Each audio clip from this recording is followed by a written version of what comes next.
Samarin po ang biyaya, awa, habag, pagkakala, katotohanan, kapayapaan, pag-ibig mula kay Abay Hawa. Isang magandang umaga, tanghali, hapon, gabi. Sa lahat po ng inabot ang pangaral ng ating channel ito sa iba't ibang panig ng mundo. Maging dito sa atin sa buong Pilipinas. Muli natin pasalamatan si Abay Hawa sa buhay na ipinagkaloob niya sa bawat kapatid sa kapulungan, maging sa lahat po ng ating mga mahal sa buhay. Maraming pong salamat, Abay Hawa. Ngayon po ay July 15, 2025 at ganap na po alas 4:23 ng hapon dito sa atin sa buong Pilipinas. Magandang hapon po sa lahat po ng ating mga viewers. Magandang hapon, Luzon, Visayas at Mindanao. Magandang hapon po sa lahat po ng ating mga kapatid sa iba't ibang panig ng buong mundo. Magandang hapon sa lahat ng nagbukas ng kanilang mga cellphone sa kanilang mga tahanan upang kayo po ay mapanood, mapakinggan. Ito po sa ating ginagawang pangaral araw-araw, Lunes hanggang Sabado, alas 4:30 ng hapon. Dito po sa Facebook Live. Muli isang mabiyayang pahilig po sa bawat isa at loobin po ni Abay Hawa na magbukas siya ng pangunawa sa lahat po ng aabutin. Ano man ang inyong reliyon, sekta, paniniwala, pananampalataya, loobin po ni Abay Hawa na mabukas siya ng pangunawa hanggat hindi nagbubukas si Abay Hawa ng pangunawa sa isang tao na nanatili po siyang alipin ng tao, alipin ng relihiyon, o alipin ng mga nangangaral, ng mga founders ng relihiyon, hanggat hindi siya binubuksan ng pangunawa.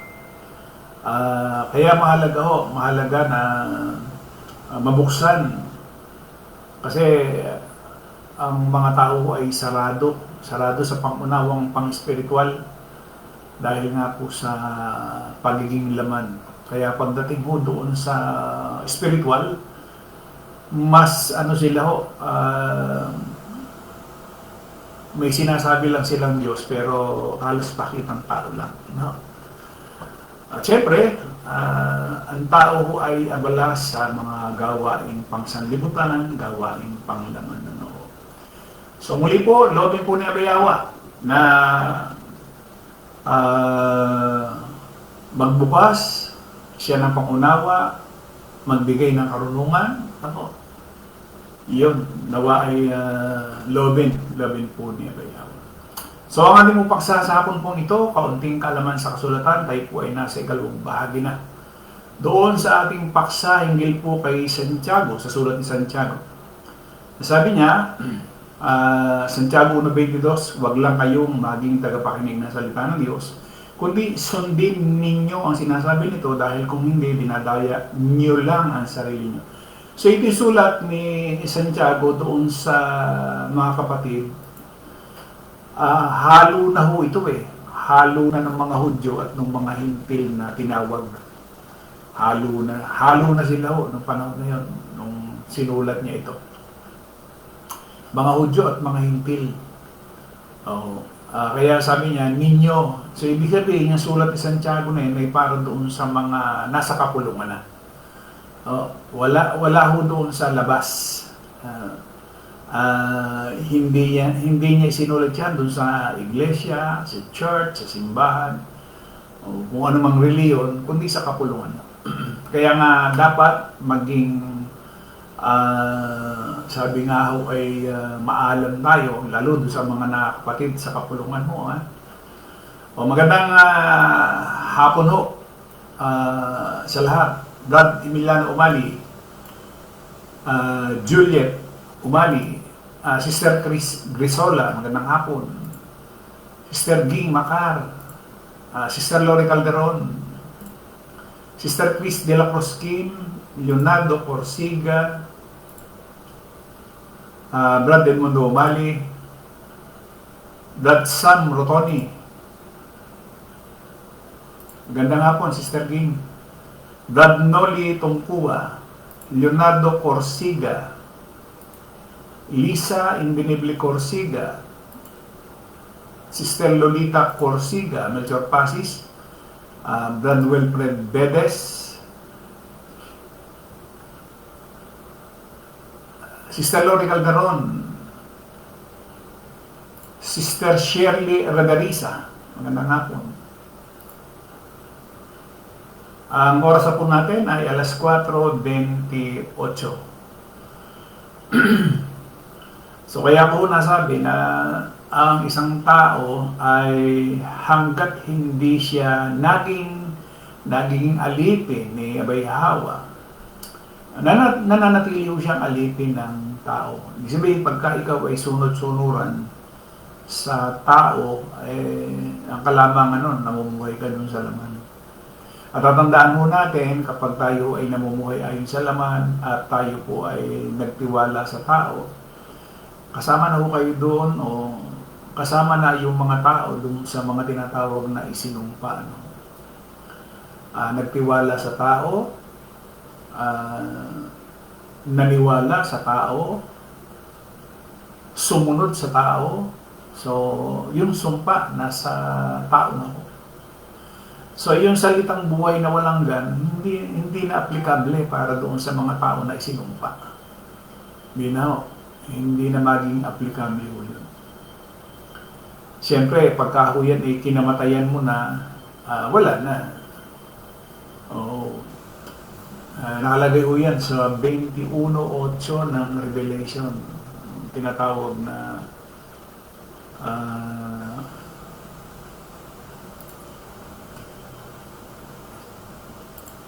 nakalagay ho dyan ay ikalawang kamatayan.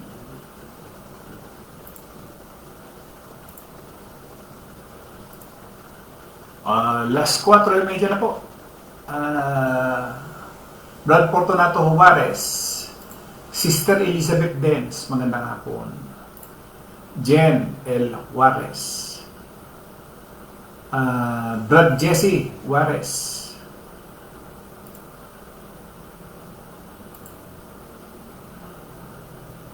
Brad Fernando Pronebo Abellera, magandang hapon.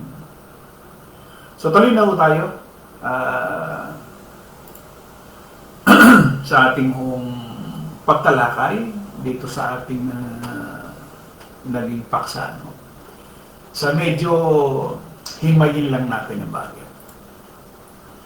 Doon sa Santiago 1:1, nakalagay ko dyan, mula kay Santiago na lingkod ng Diyos at ng Panginoong Yahweh siya. Yung salitang lingkod, alipin. Mahal kong mga mananampalataya na nagsipangalat, ito yung scattered, saan man sa mundo. So dito, kasama ng aruin, sinasabi natin mga Hudyo, sulat ito ni James sa mga Hudyo.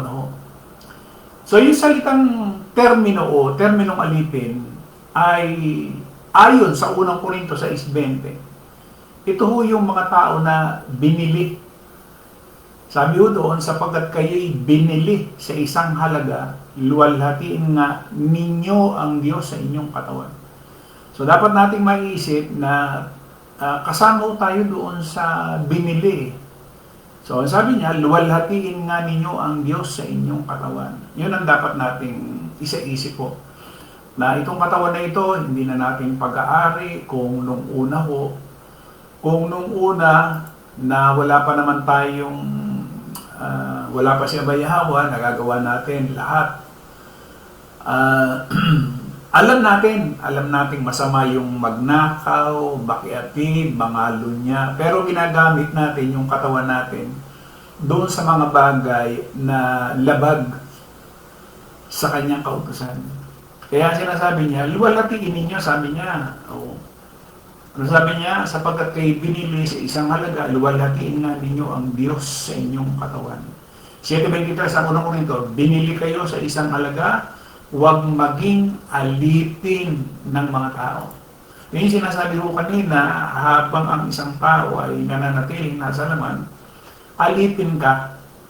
Katulad halimbawa ng mga reliyon, ang mga reliyon, yung kanilang mga miyembro, alipin ng founder. Kaya kita nyo, lahat ng sabihin ng founder, amen. Ano mang ipagawa ng mga founder, amen. Gagawin nila. At walang pagsasalang-alang yun. Talagang ginagawa na nila. nanawagan halimbawa ng pera, milyon ang halaga, walang ano yun, walang atubilyo yun, gaganapin nila yan. Bakit? Alipin ka kasi. Magkaiba ho yung alipin ka ni Abay Hawa at saka yung alipin ka ng tao. Pagka naging alipin ka ni Abay Hawa, naging lingkod ka ni Abay Hawa, ang pangako sa atin ay buhay na walang hanggan. Pagka tayo o ang tao ay naging alipin ng laman, kamatayan mo yan. Yun yung eternal death. Ibig sabihin, ang comparison nila, pagka ikaw ay naging lingkod ni Abay Hawa, buhay na walang hanggan. Pagka ikaw ay naging alipin ng tao, sunod-sunuran ka sa tao, ginagamit ka ng tao, eternal death. Pero mo na pangakuhan ka ng buhay na walang hanggan, pero sa kabila nun, eternal death pala ang tatanggapin mo. Yung maging kasama ka sa pagpapalaganap ng mali. Paano ba nangyayari yan, Brad? Yung nagbibigay ka ng tulong doon sa mga relihiyon, nagbibigay ka ng mga tulong doon sa mga mangangaral na nagpapalaganap ng mali, kasama ka doon. Kasama ka doon dahil nagbibigay ka ng tulong doon sa kasinungalingan na ikinakalat nila. Kasama ka. Akala nila maganda dahil nagbibigay. Akala nila tama. Yun yung sinasabi ho natin. Hindi ibig sabihin na kung mo nagbibigay ka, kanino mo ba ibinibigay? Ayan. Kaya marami nagkamali. Tingnan ninyo, nagpakain, libre. Nagpaaral, libre. Sa ospital, ginamot, libre.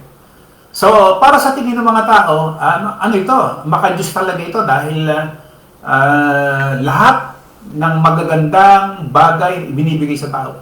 Ang hindi lang ho nila alam kung saan galing yung pera na nalibre sila. Saan galing? Kasi, paano malilibre yun yung mga doktor? Huwag mo sabihin walang bayad yan. Siyempre, binabayaran yan ng relihiyon ng pamunuan nila.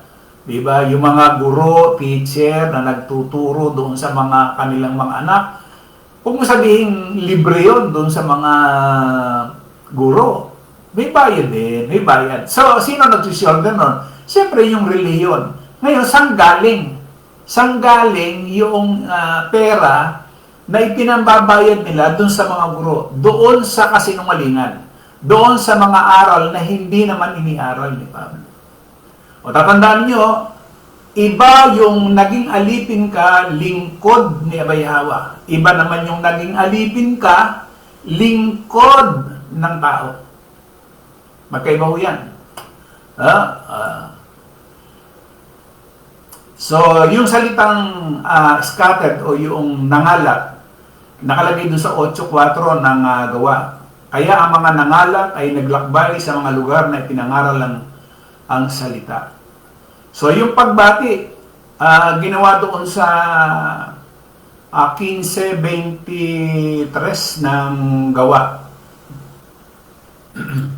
Sabi niya, sa pamagitan nila ipinadala ang lihan ng ganito, ang nilalaman kami mga apostol, mga matanda at mga kapatid ay bumabati sa mga kapatid na hintil na nasa Antioquia, Syria at Cilicia. Kaya nga ito halo, kaya nga sabi mo kanina, halo na ito halo na ng mga Hudyo at saka mga hintil. Nagsama doon sa kapulungan 1-2. Mga kapatid, magala kayo sa tuwing dumaranas kayo ng pagsubok. Ayan. Mga kapatid mga kapatid, hindi ito para doon sa mga nasa labas. Simbahan, church, fellowship, o ano mang katawagan nila, saksi, baptist, Seventh-day Adventist. Ito yung mga kapatid sa kapulungan. Mga kapatid, ituring ninyong buong kagalakan kapag kayo nahuhulog sa iba't ibang pagsubok. So, pag sinabing mga kapatid, ibig sabihin, ang sinulatan to ay mga mananampalataya, mga tinubos, binili, Para mas maintindihan natin. Kasi hindi in general ho ito. Hindi in general na pag sinabi mga kapatid ba, ibig ba sabihin lahat na ng relihiyon.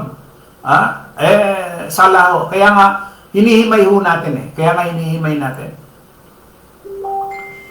At yung salita mga kapatid ay isang paboritong pananalita kay James na hindi bababa sa 15 beses sa maikling sulat na ito. Sabi doon sa unang Pedro 1:6, dito kayo lubos na nagagalak, bagamat sa kaunting panahon kung kinakailangan kayo'y nababagabag sa iba't ibang pagsubok. Pero mo, nasa gitna ka ng pagsubok, sabi niya, ay ariin mong kagalakan. Isa alang-alang, sa Greek kasi yun, tsara. Isa alang-alang ito bilang isang bagay kung saan dapat magsaya. Hindi ito dapat ituring bilang isang parusa, ngunit isang angkop na pagbati.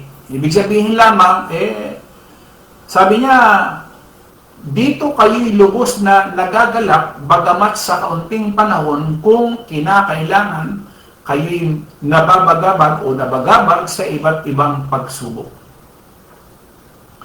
Lahat, sabi doon sa verse 2, mga kapatid, magalak kayo sa tuwing dumaranas kayo ng pagsubok. Ayun, sa marami ang gamit ko yan.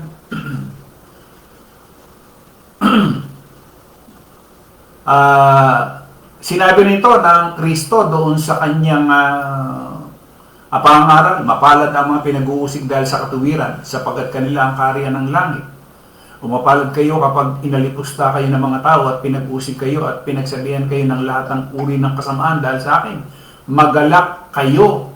Ang tinutukoy niya dito yung mga alagad. Ito, ginagamit din ho kasi ng mga reliyon, yung mga sitas na ito, yung mga talata na ito, para angkinin, ilapat dun sa kanilang sarili, na hindi naman po pwede mailapat. Dahil nga hindi naman sila kabilang dun sa salitang kapulungan dun sa itinayo niya na itatayo ko ang aking kapulungan o ang aking eklesiya and then yung assembly. Kaya hindi mo po pwedeng angkinin yung bawat sitas na bibitawan mismo noong Kristo o ni Yahweh siya noong unang siglo. Lucas 6:22-23, mapalad kayo kapag napupot sa inyo ang mga tao at kapag kayo'y ibinukod at inalipusta at hinamak ang inyong pangalan na parang masama dahil sa anak ng tao. Magalak kayo sa araw na iyon at magsilukso sa galak, sapagkat narito ang inyong gantimpala ay malaki sa langit, sapagkat ang kanilang mga ninuno ay nagtrato noon sa mga propeta. Ang ginagawa kasi ng marami, halimbawa katulad ng isang maraming reliyon na di umano sila ay sabi nga ho ay inuusig. Saan ho ba sila inusig? Baka ho yung pag-uusig na sinasabi nila sinasabi lamang yung totoo na mga bulaang propeta kayo. Kasi yung mga pinapangaral nila wala talaga Hindi mo talaga mababasa sa kasulatan. Sa kanila yun, pag-uusig yun. Inusig yung kanilang puno, inusig yung kanilang sugo. Yun, nakalapag dun sa mga alagad na talagang tumanggap ng pag-uusig. Panahon ng unang siglo, si Pablo, tumanggap sila Di ba? And then, 5:41 ng gawa, kaya't sila nagsialis sa harapan ng konseo na nagagalak na sila itinuturing na karapat-dapat magdusa ng kahihiyan dahil sa kanyang pangalan. Hindi sila nalagay sa kahihiyan dahil ng rape. Kasi kalimitan mga founder ng relihiyon, naakusahan ng rape. Naakusahan ng pagpatay, rape, pagpatay, di ba? Yun ang napakabigat po Tapos sasabihin, inuusig sila. Di ba? Katawa-tawa pagka naliwanagan ka. Pero pagka ikaw ay naandun sa pagiging alipin, ipinagtatanggol ng mga miyembro yung kanilang puno. Meron mong ipagtanggol mo yung puno na nangakusahan na ng-rape, ng gahasa ng kapwa lalaki, ng gahasa ng minor de edad, pumatay ng anak ng kinakasama, pinagtatanggol pa nila. Hindi ba panglaman niya, nasa kasamaan? Di ba?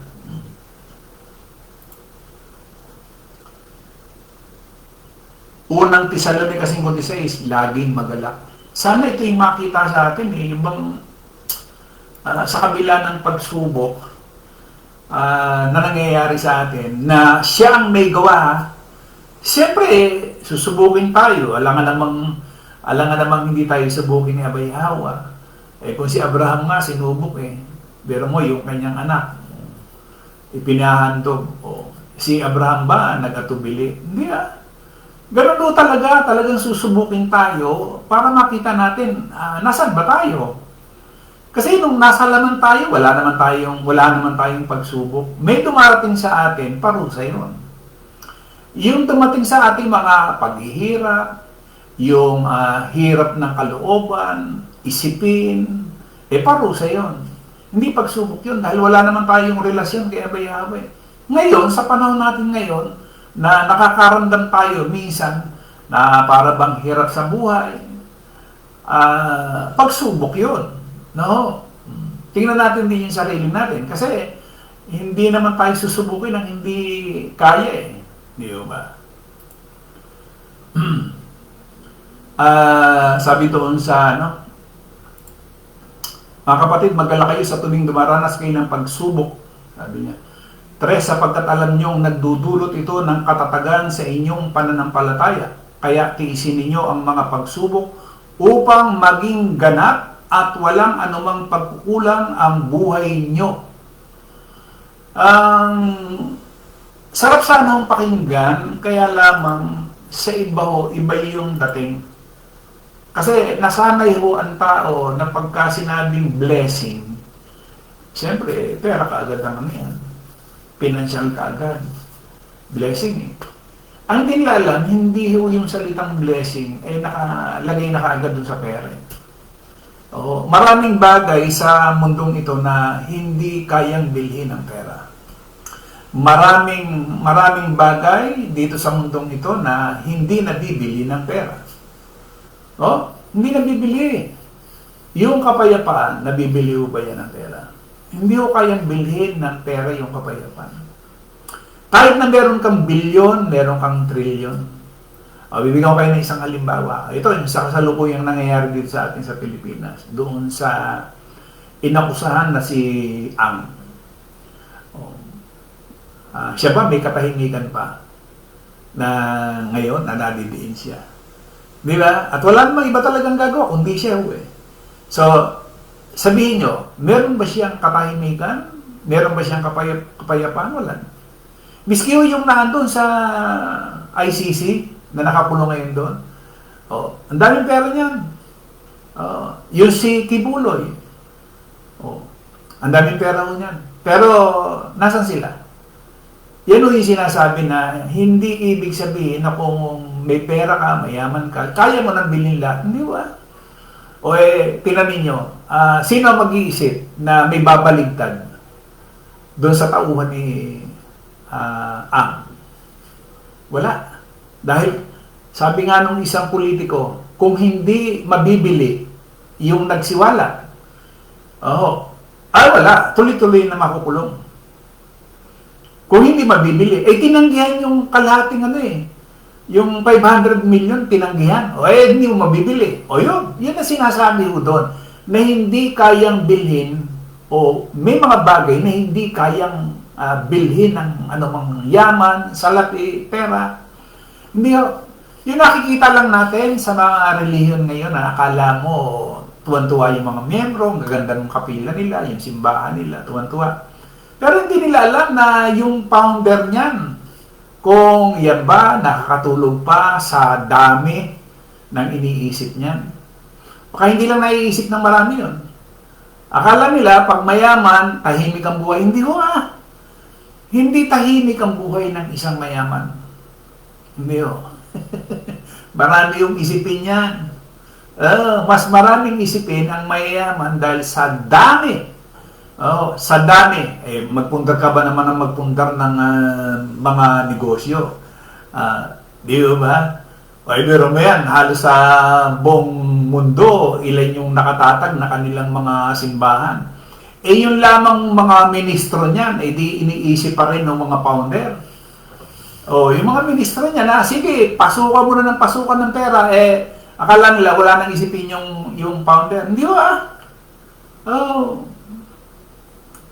Kaya nga sinasabi nga ni Pablo kay Timoteo, yung pag-ibig sa salapi, ugat yan ang lahat ng uri ng kasamaan. Kung wala yung sitas na yan at wala yung talata na yan, yung pag-ibig sa salapi, ugat ng lahat ng uri ng kasamaan, papatay ka di ba? Papatay ka. Once na ikaw ay pumatay na, at tuloy-tuloy na yan. Ando na yung kasinungalingan, pagpatay, lahat na. Mangangalunya ka, tinan ninyo, magiging bulag ka na dun sa sinasabi ng banal na kasulatan. Wala ka nang maiintindihan nun. Papunta ka dun sa sawukay. Papunta ka dun sa dilim. Yun yun. Iba't ibang pagsubok. Iba't ibang uri ng pagsubok na maaaring maranasan nila. Sakit, kahirapan, pangulila, pag-uusig. Ang salitang Grego dito ay perasmos, ay tumutukoy sa isang hindi kanais-nais o hindi inaasahang karanasan. Maaaring tinutukoy ni James sa mga pagsubok sa pangkalahatan o mga partikular na paghihirap gaya ng pag-uusig.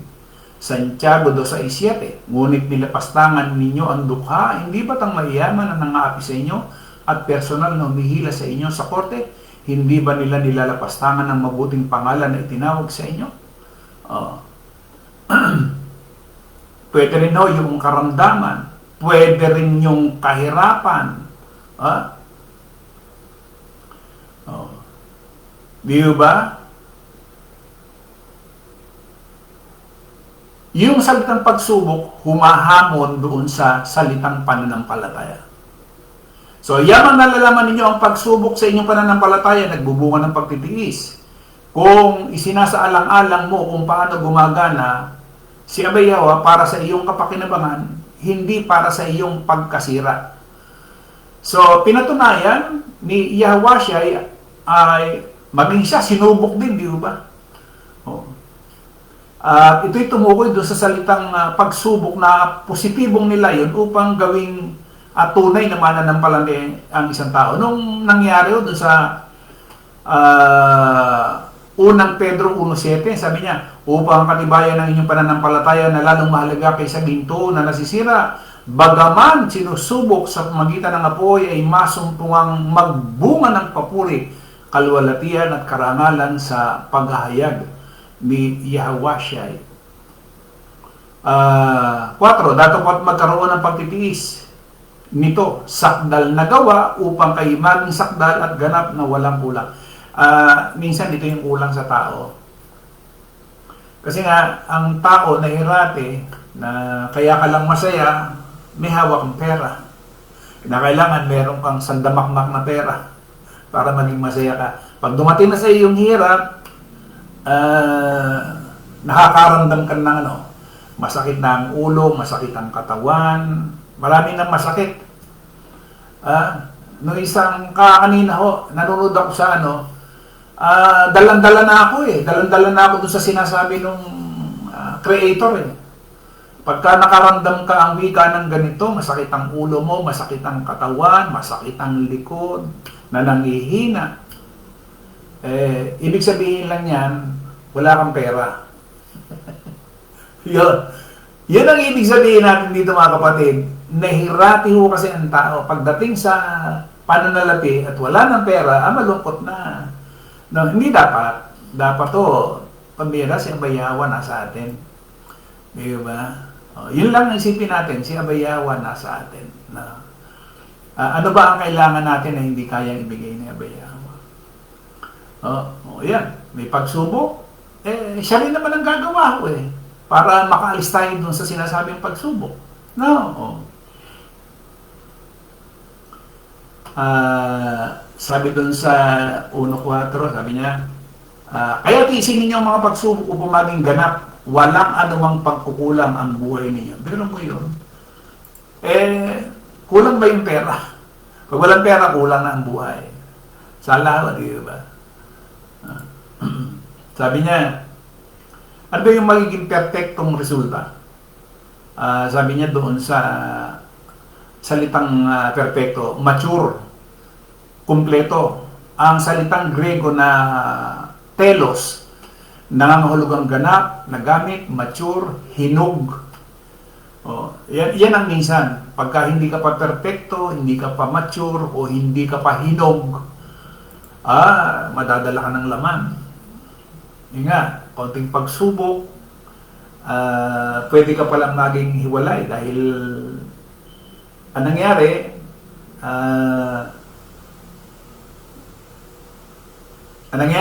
hindi mo kinaya. So, yun.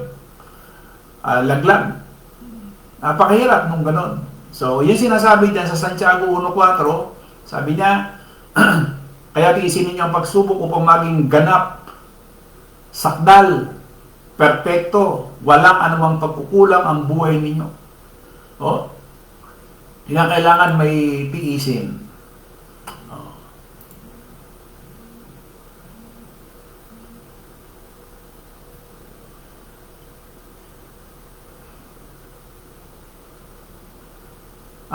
Unang buwan 4:18, walang takot ang pag-ibig, ngunit ang sakdal na pag-ibig ay nagpapalayas ng takot, sapagkat ang takot ay may kasamang kaparusahan at ang natatakot ay hindi pagganap ang pag-ibig. Kaya pagka dumating na sa atin yung takot, ibig sabihin, hindi pa tayo ganap. Base sa unang Juan 4:18, dapat wala yung takot. Walang takot sa pag-ibig, ngunit ang sakdal na pag-ibig nagpapalayas ang takot. Ito ay tila may konotasyon ng isang mature na pananampalataya na naglalabas ng tapat, mapagmahal na paglilingkod. Hindi ito nagpapahiwatig o nagmumungkahi ng walang kasalanan o walang takot. Posible lang ito ay may eschatological reference. Si James ay madalas na tumitingin sa kasukdulan ng mga mananampalatayang may pag-asa. Anong sabi ho dito sa 1:8-9 ng Santiago? Palibas ay taong may dalawang pag-iisip, hindi matatag sa lahat ng kanyang lakad.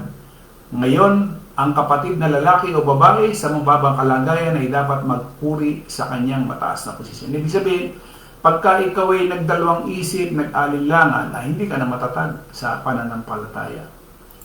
Yun ang pinakamahirap na sitwasyon, mga kapatid. At minsan napapagdiskitahan natin si Abay Hawa na hindi naman pala dapat. Dapat nga ipagpasalamat natin dahil meron tayo niyan. Hindi katulad ng mga reliyon na pinabayaan na niya. Yan ang mga reliyon na pinabayaan ni Abay Hawa. Yung nakikita natin na nakakasalubong natin lumalakad na lalaki na nagdadamit babae, babae na nagdadamit ng lalaki. Hinayaan ni Abay Hawa. Yung mga nakikita natin na mga nagiinuman, nagsusugal, na mga nasa reliyon, pinabayaan ni Abay Hawa. Samantalang sa atin, pero mo, sinusubok tayo doon sa ating pananampalataya. Hindi ba dapat purihin natin si Abay Hawa? Yan ho yung hindi nakikita kasi ng iba sa kapulungan. At sana maipakita ni Abay Hawa kasi hindi lamang kasi sa financial or material dapat nating ilagay yung ating buhay. Unahin natin si Abay Hawa. Kasi pag nauna si Abay Hawa, magtutuloy-tuloy lahat to huwag natin ipahuli. Kasi pag ipinahuli natin, tandaan ho natin, puro problema ang aabutin natin. Sayang po yung ating pakikinig. Kaya nga yung ating paksa, anong paksa ba natin? Maging tagatupad kayo. Maging tagatupad kayo ng salita at huwag maging tagapakinig lamang na dinadaya ninyo ang inyong mga sarili. Kapag tayo po ay naging tagapakinig lamang, hindi tayo tumutupad sa kanyang salita, ay dinadayan natin. Hindi kasi subukin ng mga kapatid. Marami na dito mga kapatid na sumubok, sinubok yung sinasabi ni Abayawa at nagtagumpay naman. Kaya marami tayong kapatid dito na tahimik lang sila, tuloy-tuloy lang ang ginagawa nilang tahimik na pagtulong. Nakita natin ang mga buhay ng mga kapatid. Yung iba ayaw subukan Ayaw nila subukan. Takot. Takot sila doon sa ipinapangako ni Abayaw. Para ba yung isang magulang? Di ba may mga, yung maliit na bata, sabi ng tatay, nilagay doon sa taas, doon sa isang bahaging medyo mataas. Bata pa. O sabi niya, talon ka, talon. Siyempre, bata, alam niyo naman yung bata, pagka sinabi ng magulang, tumatalon talaga. Wala siyang takot Ang kaibahan mo kasi, dito sa atin, takot. Takot dun sa sinasabi ni Abayawa, ayaw subukan. Ayaw subukan yung, idigin mo yung kapwa, ayaw subukan. O ano nagiging resulta? Tingnan ninyo kung ano nagiging resulta. Doon sa nakakaranas yun yung dahilan. At doon naman sa hindi, yun yung naging bunga nung ibinigay niyong pagtitiwala kay Abayawa. Kung ano man ang naging resulta, kayo lamang ang nakakaalam nun. Walang iba. Yan ho ay lihim. Yung mga kapatid, lihim na gumagawa ayon sa tuntunin ni Abayawa. Lihim din yung kagalakan na nasa kanila. Kaya makikita ninyo, meron ba tayong mga kapatid dito na araw-araw nagbubusa? Wala naman tahimik lang. Bakit?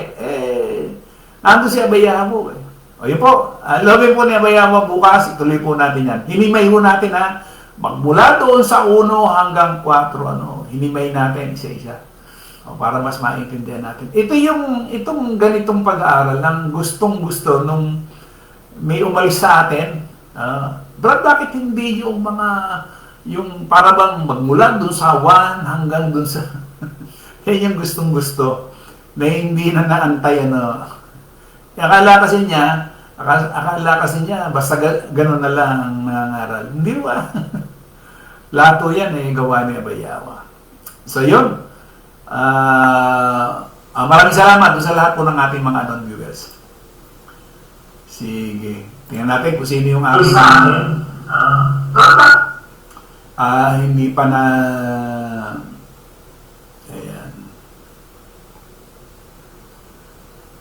Bradnell Umali, tingnan ko lang baka meron pa akong hindi, ayan, Sister Elizabeth Lenz. Bradnell Umali. Sister Vivian Bandomana. Sister Cristina Juarez. Cecil Manyoso. Shirley Bandojo Abrera, Anila Namali. Basta nagbigay ako, bahala na sila kung saan nila gagamitin. Ganyan ang kaisipan ko noong panahong leader ako at nasa religion pa ako. Mali pala. Mali ho yun. Sinasabi ho, okay lang. Kahit saan pa mapunta yan. Paano kung nagdodroga yung binigyan mo? Paano kung ilalagay sa bisyo? At paano yung pera mo ay ginagamit para ikalat ang kasinungalingan, ang maling aral, o di kasama ka. Di ba? Akala nila, maraming nag-aakala lang marami ang nag-aakala. Doon sa bagay na yun. Kabilang ka doon sa kasamaan na ginagawa nila. Tatandaan mo natin yun. Brad Sam Rotoni, Rosana Rose, Joel Suela, Sister Maria Victoria Morales,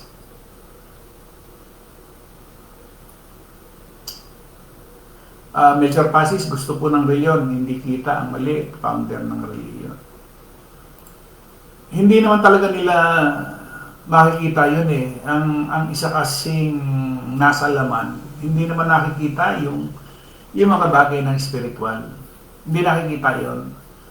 Kung ikaw ay merong banal na espiritu, kita mo yung laman. Pero kung ikaw ay nasa laman, hindi mo kailanman makikita yung bagay na spiritual sapagkat bulag ka eh. Bulag. Madilim. Madilim ang pag-iisip. Di ba? Kaya nga sinasabi nga niya doon sa, hayaan nyo sila'y mga bulag na taga-akay. Kung bulag ang umaakay, pati yung inaakay, bulag din yan. Ibig sabihin, hindi talaga nila nakikita. Di ba?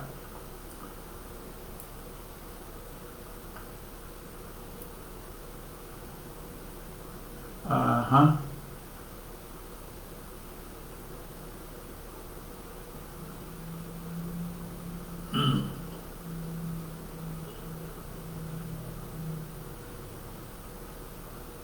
Leonardo Corsiga, tama po bro, ang kamatayan ay di matatakasan kung sino man kahit saan dako ka pumunta.